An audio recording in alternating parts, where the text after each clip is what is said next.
What's up guys, in this short tutorial I will show you how to schedule an email in Gmail. So firstly, what we want to do is to compose an email. So to do that, all we have to do is to click on compose. Next, what we want to do is to choose to which people we are going to send the email. I'm going to put one of my addresses.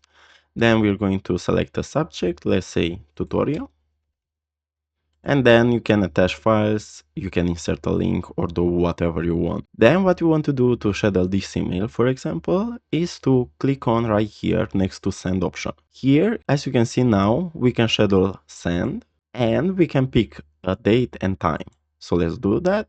So let's say tomorrow at 3 p.m. like this.